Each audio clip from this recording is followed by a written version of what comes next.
Picture this. You are standing at a kitchen counter in Guthrie, Oklahoma, Right. and the weather outside is perfectly clear right now. But you've got a budget of exactly $15,000 to spend on your home this year. A very specific, very real number for a lot of people. Exactly. And staring up at you from that counter are two very official-looking estimates. Estimate A is for a brand new, like, highly efficient heat pump system for $11,200. Okay. And estimate B is from an electrician for a Generac whole house generator, coming in at $12,500. Oh, man, the classic dilemma. Right. You can only pick one. That budget, it just does not magically stretch to 23 grand. No, it definitely doesn't. And while Guthrie, Oklahoma might seem, incredibly specific, the dilemma sitting on that kitchen counter is entirely universal. Today's deep dive into our source material, which, by the way, is just this fascinating stack of field data and personal notes from a 45-year veteran of the HVAC industry, is all about how to ruthlessly prioritize massive infrastructure investments in your own life. So good. It really is. We are looking at a masterclass in weighing dramatic, highly visible risk against, invisible daily utility. Okay, let's unpack this, because to me, this is essentially the adult homeowner version of deciding whether to buy a reliable daily commuter car or a lifeboat.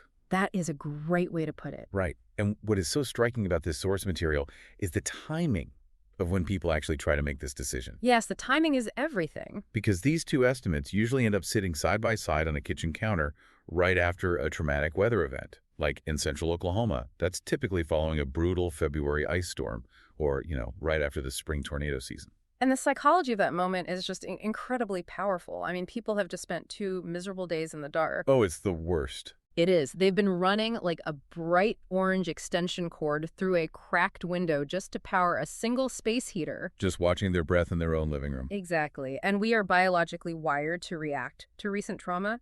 We feel the acute pain of that vulnerability, and the immediate impulse is to just, throw money at a permanent shield so we never have to feel that way again. Which totally makes sense on an emotional level. It does, but the danger is that this emotional reaction completely sidelines any cold analytical look at statistical probability. Right, which means before we can confidently choose between the heat pump and the generator, we have to pull back and precisely define the two enemies we are actually fighting here. We have to know the threat model. Exactly. So if we look at the historical data for central Oklahoma, the weather threats are highly seasonal and, they're well documented. You've got the winter ice storms where the sheer physical weight of freezing rain accumulates and just snaps massive tree branches directly onto power lines. Yeah. Exactly. It's violent. And then you have the spring severe weather, microbursts, straight line winds, tornado glances. Yep. And then there's a documented rising frequency of summer derecho events. Those are wild. Those massive, fast-moving walls of wind that sweep across the plains. So that's the weather threat. And when you aggregate all those events, the data shows the average home in this specific area loses power 1 to 4 times a year. Okay, 1 to 4 times. Right.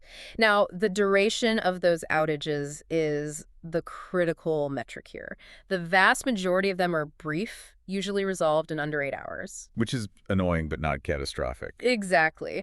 But occasionally you get the catastrophic grid failure that drags on for 24 to 72 hours. Right. So that is the threat model for the weather. It is dramatic, it is external, and it is highly visible. Contrast that with the second enemy on the board, which is the HVAC failure model. Yeah. Imagine a 20-year-old furnace and condenser just sitting outside your house.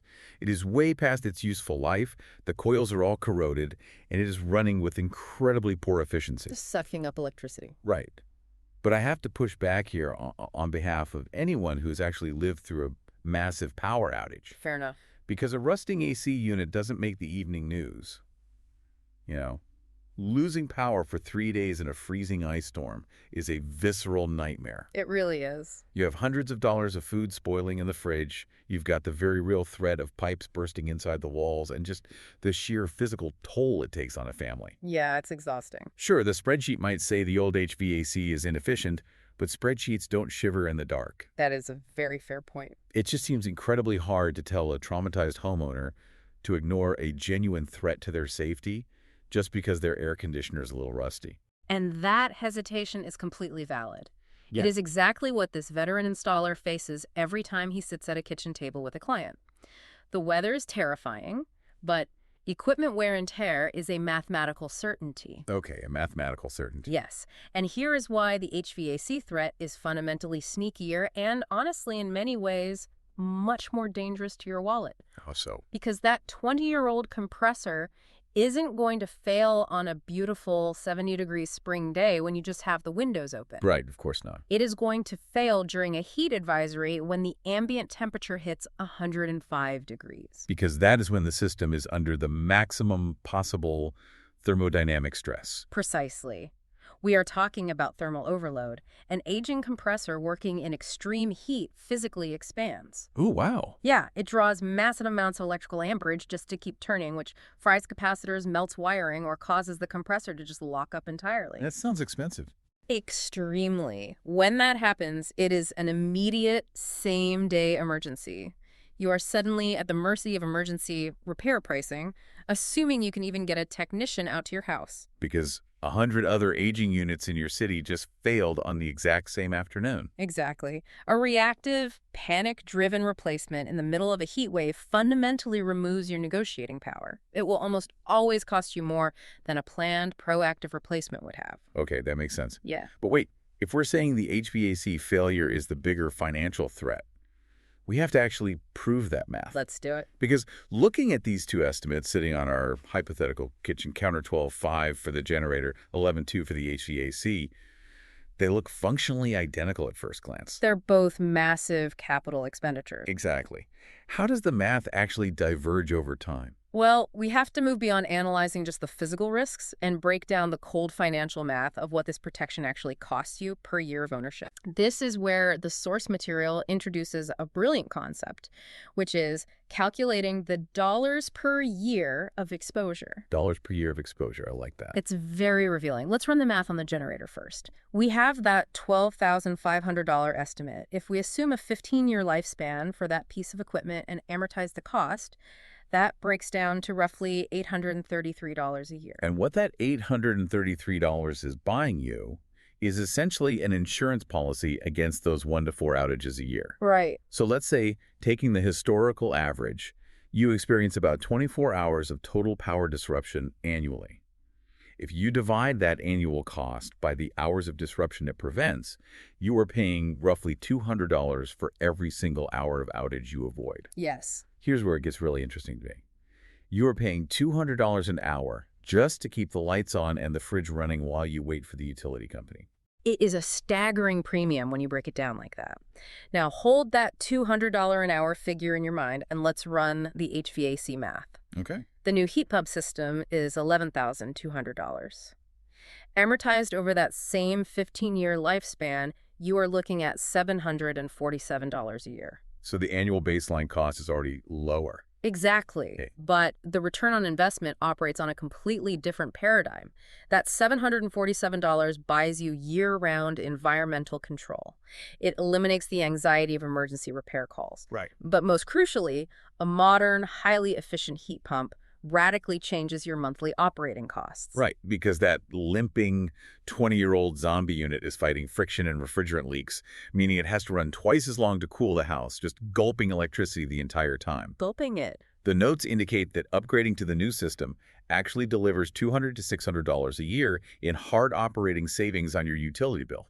Which is huge. The generator just sits in the yard depreciating, requiring oil changes and battery tests, costing you money while waiting for a disaster that might only strike once this year. Yeah, whereas the new HVAC system actually pays you back a dividend every single month. Precisely. When you apply this dollars per year of exposure framework to your own life, it forces a vital question.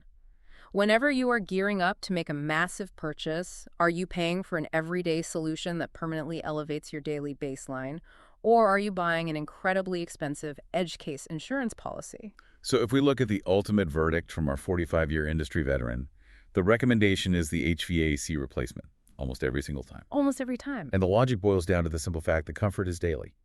In Oklahoma, that HVAC system is running for 8 months out of the year. Oh, easily. It's putting in thousands of hours of work, regulating humidity, filtering the air, and actively maintaining the structure of the house. Meanwhile, the generator averages maybe 40 hours of runtime a year. When you weigh thousands of hours of guaranteed daily utility against 40 hours of situational utility, the math heavily favors the HVAC. It really does. To drive this point home, the notes paint a very vivid picture of a crisis happening on a Friday at 4 p.m. in August. Oh, I read this part. Right. There's a severe heat advisory. The old AC unit finally gives up the ghost. The temperature inside the house starts climbing by a degree every 20 minutes. And you have a kid in the back bedroom who is asthmatic. That is an isolated, localized crisis. It's happening only to you. You are entirely on your own to solve it, and the clock is ticking on your family's health and safety. Exactly. But contrast that localized HVAC failure with the generator failure model.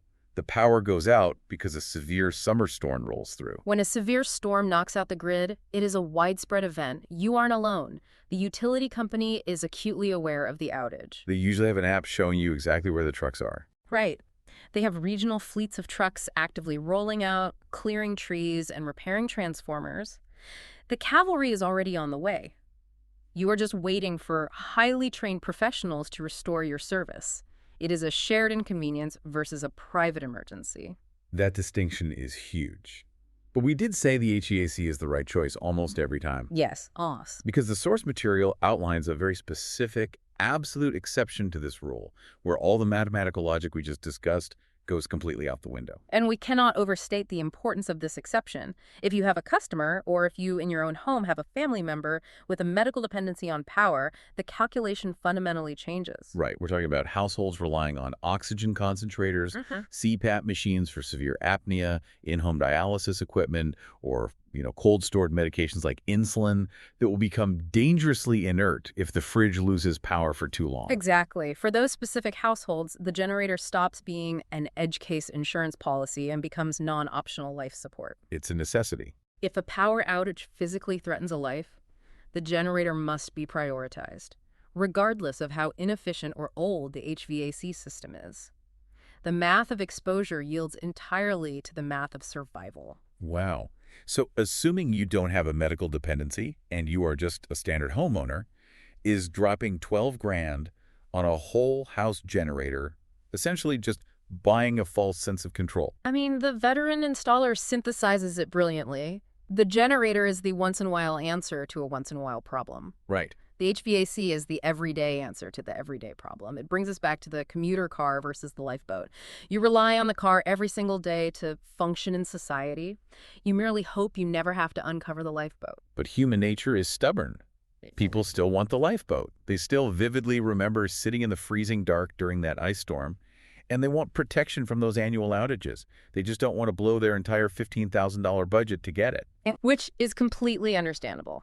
And this is where the field notes introduce an incredibly practical middle ground solution.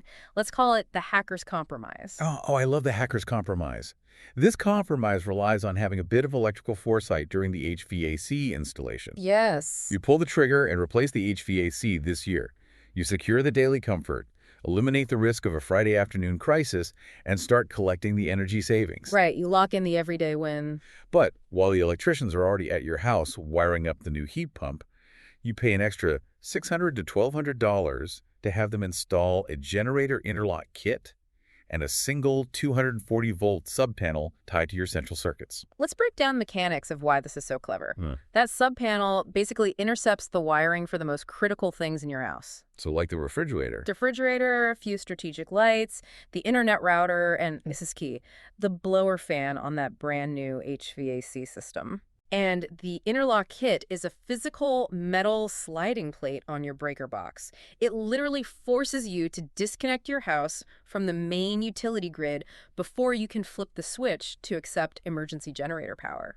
And the reason that physical interlock is legally required is to prevent something called backfeeding, which is fascinating and incredibly dangerous. Oh, it is terrifying. Yeah. Because a lot of people think they can just plug a generator into a standard wall outlet to power their house. Do not do that. Do not do that. Yeah. Because a municipal power transformer works in both directions. If you feed 120 volts of generator power backward into your home's wiring, it travels out to the street hits that transformer and gets stepped up to 7,200 volts. Yeah. You could lethally electrocute a utility worker who is miles away trying to fix the line, thinking the grid is dead. Exactly. So the interlock safely severs your home from the grid. Once that infrastructure is in place, instead of buying the massive $12,000 standby unit, you go to a hardware store and buy a heavy-duty portable inverter generator for under $2,000. And the notes specifically emphasize buying an inverter generator. Yes, that is a huge detail. Which, for anyone who hasn't shopped for these, an inverter model is usually a bit more expensive than a standard open-frame contractor generator. But the source insists on it. Why is that? The insistence on an inverter generator is crucial. Standard generators produce what we call dirty power. The voltage spikes and sags depending on how loud the engine is running. Right, it's inconsistent. That dirty power is perfectly fine for running a circular saw on a construction site.